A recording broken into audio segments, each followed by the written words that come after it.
Well, as we continue in lockdown, I think we're all possibly looking at deals and looking at our emails and all these things that probably are too good to be true, and you know what the saying is on that.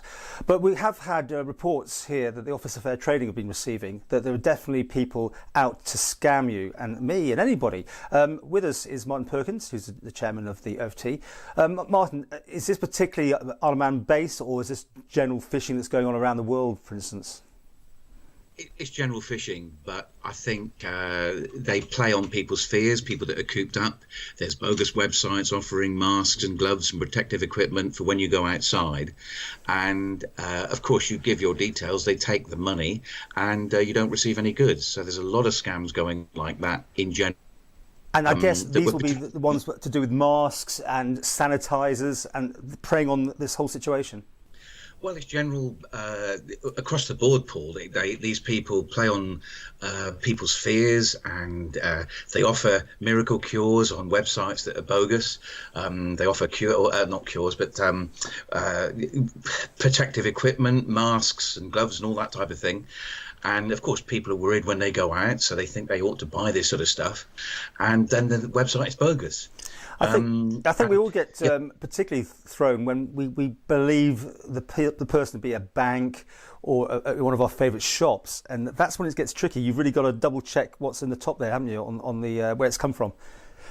Well, and it's very difficult because they use the logos and it looks absolutely spot on. There's a few email scams going around at the moment, B&Q and Tesco's offering free vouchers.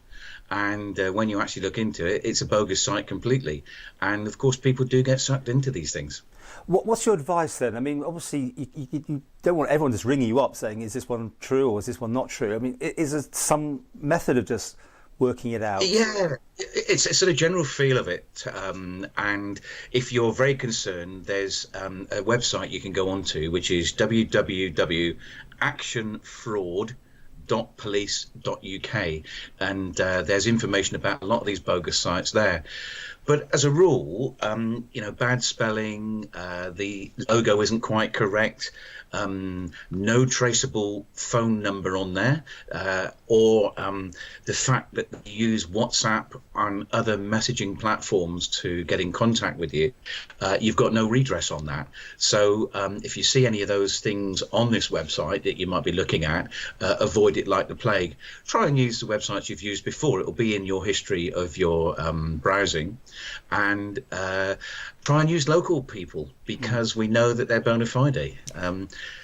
And even, I don't believe your text messages sometimes. I haven't seen one for some time, but I remember at one stage people were getting text with things saying they claimed to be local companies, and it wasn't. It was a ring this number and end up being charged goodness knows how much money per minute. It's really kind of keeping your wits about you almost, isn't it, really? It is, and if people phone you trying to sell you something, that is illegal on the Isle of Man, and most Manx people would know that. Most Manx traders and shops would know that.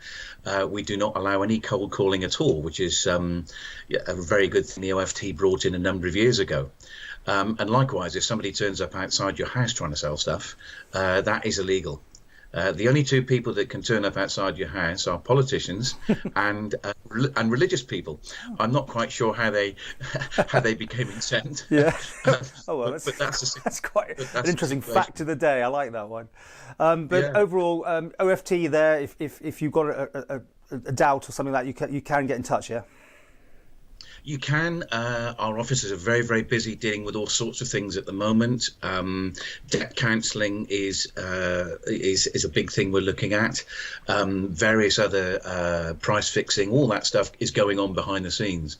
And I always blow the OFT's trumpet because we deal with everything that you buy, you purchase, your house, the amount of petrol you buy, the litres conform to an actual litre, weights and measures. So we're very, very busy. And we've also, in the department, have seconded staff across to actually have the tracing of people with coronavirus that have been in contact with people. So government is working round the clock to try and do the day job and also combat this awful virus.